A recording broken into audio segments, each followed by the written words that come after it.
जय हिंद साथियों, स्वागत है आप सभी का हमारे यूट्यूब चैनल पर। आज से इस चैनल पर मध्य प्रदेश करंट अफेयर्स हम स्टार्ट कर रहे हैं और आज के इस वीडियो में 10 फरवरी 2026 का जितना भी महत्वपूर्ण मध्य प्रदेश का करंट अफेयर्स बन सकता है उसको हम डिस्कस करने वाले हैं। तो पहला क्वेश्चन डिस्कस कर लेते हैं कि विक्रमोत्सव 2026 का आयोजन कहाँ किया जा रहा है तथा इसकी कुल अवधि कितने दिनों की है।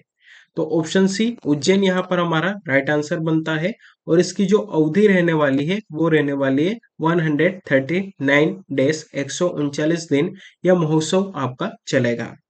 देख लेते हैं इससे जुड़ी जानकारी। तो आयोजन स्थल उज्जैन मध्य प्रदेश में। इसकी जो कुल अवधि रहेगी वह रहेगी आपकी 139 दिनों की।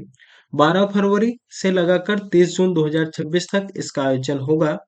इसका जो औपचारिक शुभारंभ है वो आपका 15 फरवरी 2026 को महाशिवरात्रि के दिन किया जाएगा। इसका प्रथम चरण जो है महाशिवरात्रि 15 फरवरी से आपका स्टार्ट होगा और इसका जो द्वितीय चरण है वो आपका यहाँ पर 19 मार्च से लगाकर 30 जून 2026 तक जल गंगा संवर्धन अभियान के अंतर्गत चलाया जाएगा।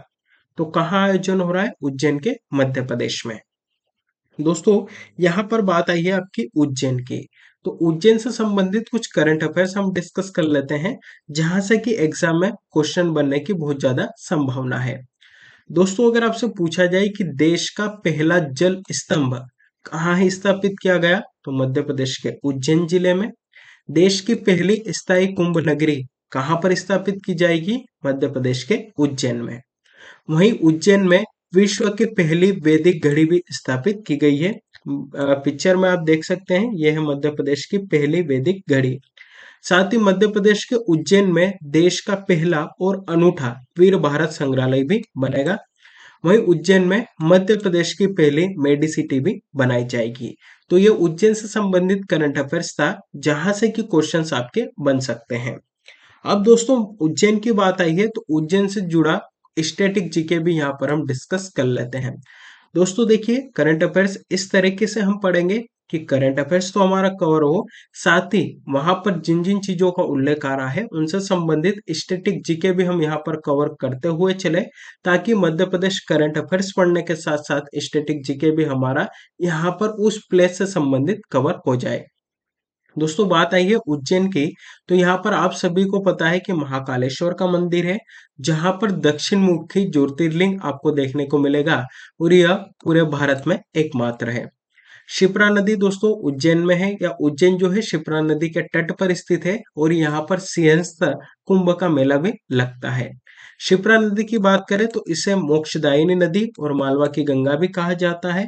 भैरवगढ़ प्रिंट आपका यहीं पर आपको देखने को मिलेगा। वहीं उज्जैन के नागदा में कृत्रिम रेशे का कारखाना भी स्थापित है। इम्पोर्टेंट जो कि एग्जाम में पूछा गया क्वेश्चन है कि एशिया का सबसे बड़ा सोयाबीन संयंत्र कहाँ पर स्थित है? तो दोस्तों मध्य प्रदेश के उज्जैन में। इम्पोर्टेंट इसलिए क्वेश्चन बनता है क्योंकि मध्य प्रदेश को सोया स्टेट, सोयाबीन स्टेट भी आपका कहा जाता है। वहीं महर्षि पाणिनि विश्वविद्यालय कहाँ पर है? तो दोस्तों यह भी उज्जैन में ही है और इसकी स्थापना कब होती है? तो 2008 में इसको स्थापित किया जाता है। उज्जैन के कुछ पर्यटक स्थल है जहां से कि एग्जाम में क्वेश्चन पूछे जाते हैं। तो दोस्तों एक यहाँ पर पूछा जाता है कालियादेह पैलेस, ये आपको यहीं पर देखने को मिलेगा। जंतर मंतर से क्वेश्चन आता है। और भृतहरि की गुफाएं, ये भी दोस्तों मध्य प्रदेश के उज्जैन जिले में ही है। तो ये थी मध्य प्रदेश के उज्जैन जिले से जुड़ी कुछ स्टैटिक जानकारी। नेक्स्ट क्वेश्चन डिस्कस करते हैं। एमपी पीजीसीएल द्वारा देश का सबसे बड़ा मल्टी फंक्शनल थर्मल एवं हाइड्रो ऑपरेटर ट्रेनिंग सिमुलेटर कहाँ स्थापित किया जा रहा है? तो ऑप्शन सी यहाँ पर राइट आंसर बन जाता है नया गांव जबलपुर में। इससे जुड़ी जानकारी देख लेते हैं। Madhya Pradesh power generating company limited Jabalpur के नया गांव में 14 करोड़ की लागत से देश का सबसे बड़ा थर्मल और हाइड्रो पावर ट्रेनिंग सिमुलेटर आपका स्थापित किया जा रहा है। इंपॉर्टेंट क्वेश्चन है क्योंकि ये जो है देश का सबसे बड़ा थर्मल एवं हाइड्रो ऑपरेटिंग ट्रेनिंग सिमुलेटर होगा। यह सिमुलेटर पावर प्लांट संचालन, नियंत्रण और आपातकालिक प्रबंधन का व्यावहारिक प्रशिक्षण देगा। इससे जो प्लांट में जो ट्रिपिंग होती है वो आपकी कम हो जाएगी। साथ ही यह जो संस्थान है राष्ट्रीय स्तर का प्रमुख प्रशिक्षण केंद्र यानी कि ट्रेनिंग सेंटर भी बनेगा। अब दोस्तों यहाँ पर पावर की ऊर्जा की बात आई है तो मध्य प्रदेश में ऊर्जा से जुड़ी कुछ जानकारी देख लेते हैं। उससे पहले इस कंपनी की जानकारी आप देख लीजिए।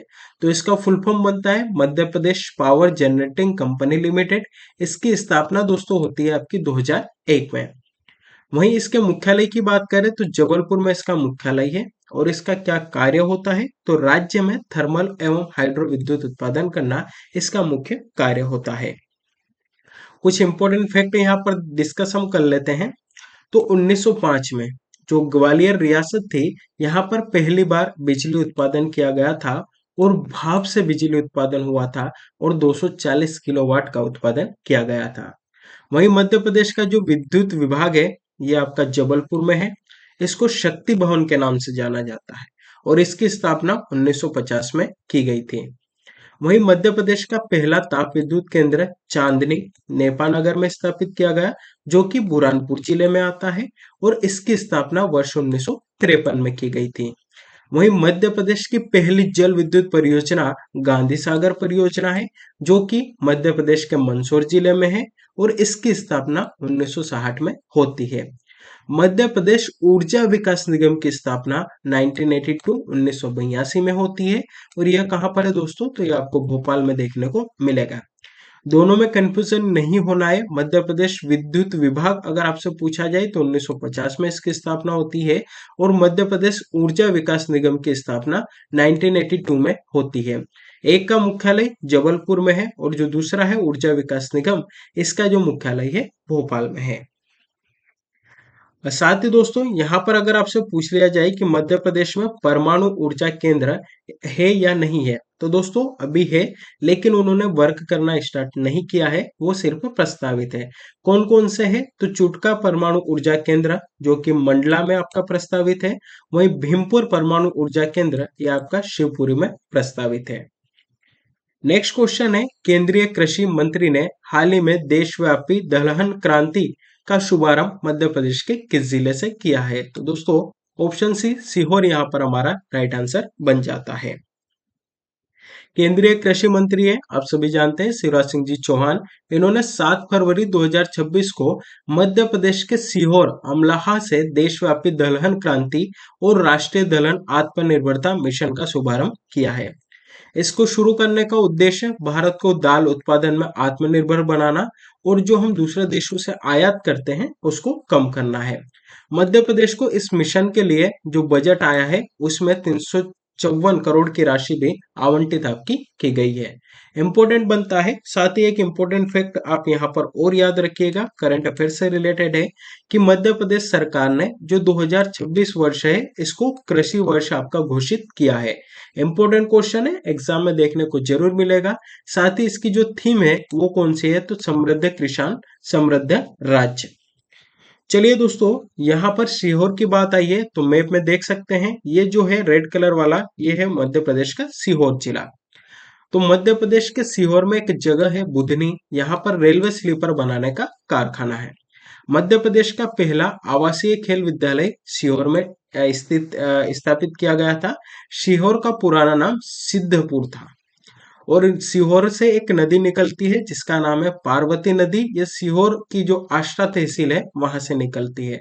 ट्रैक्टर परीक्षण केंद्र बुधनी में ही है। कुंवर चैन सिंह की समाधि, इंपॉर्टेंट क्वेश्चन है, एग्जाम में क्वेश्चन यहाँ से पूछे जाते हैं, तो यह भी आपको सीहोर में देखने को मिलेगी। वहीं राष्ट्रीय लेग्यूम रिसर्च सेंटर जो है यह भी आपका सीहोर में है। दोस्तों अब यहाँ पर हम कुछ इंपॉर्टेंट एमपी जीके की बात कर लेते हैं। देखिए डेली करंट अफेयर्स के क्वेश्चंस तो आपके करवाए जाएंगे, स्टैटिक जीके भी करवाया जाएगा, उससे रिलेटेड करंट अफेयर्स भी करवाया जाएगा और एक टॉपिक हम डेली यहाँ पर एमपी जीके के तौर पर भी कवर करेंगे। तो आज तो कुछ सिंपल ही हम यहाँ पर डिस्कस कर लेते हैं, जैसे मध्य प्रदेश की राजधानियों के बारे में, तो यहाँ से भी क्वेश्चन बनते हैं। मध्य प्रदेश की प्रशासनिक राजधानी कौन सी है? भोपाल। संस्कार राजधानी जबलपुर। आर्थिक और खेल राजधानी ये है दोस्तों इंदौर। ऊर्जा राजधानी सिंगरौली। ग्रीष्मकालीन राजधानी पंचमढ़ी। संगीत राजधानी आपकी मेहर है और चित्रकला राजधानी भीमबेटका। मध्य प्रदेश को किन उपनामों से जाना जाता है? तो इसे हृदय प्रदेश आपका कहा जाता है। टाइगर स्टेट दोस्तों इसको भी कहा जाता है। हीरा प्रदेश के नाम से जाना जाता है। नदियों का मायका, वनों का राज्य तेंदुपत्ता राज्य, तेंदुआ राज्य, गिद्ध राज्य, वुल्फ स्टेट यानी कि भेड़िया राज्य, राष्ट्रीय उद्यानों का राज्य, चीता राज्य, घड़ियाल राज्य और सोया प्रदेश। तो ये कुछ इसके उपनाम है, जिन उपनामों से इसको आपका जाना जाता है। चलिए आज का प्रश्न जिसका जवाब आप सभी को हमें कमेंट करके बताना है, और जितने भी लोगों के द्वारा कमेंट किया जाएगा उन सभी का कमेंट कल के वीडियो में हम मेंशन भी जरूर करेंगे। तो आज का प्रश्न है कि मध्य प्रदेश हाई कोर्ट की स्थापना कब और कहाँ की गई थी। तो इसका जो राइट आंसर हो आप सभी को हमें यहाँ पर कमेंट करके बताना है। साथ ही दोस्तों अगर इसकी पीडीएफ आप चाहते हैं तो हमारा टेलीग्राम ग्रुप है, उसकी लिंक इस वीडियो के डिस्क्रिप्शन बॉक्स में आपको मिल जाएगी। तो वहां से भी आप हमारा टेलीग्राम ग्रुप ज्वाइन कर सकते हैं और इसकी पीडीएफ ले सकते हैं। तो आज के लिए इतना ही, मिलते हैं नेक्स्ट वीडियो में, तब तक के लिए जय हिंद।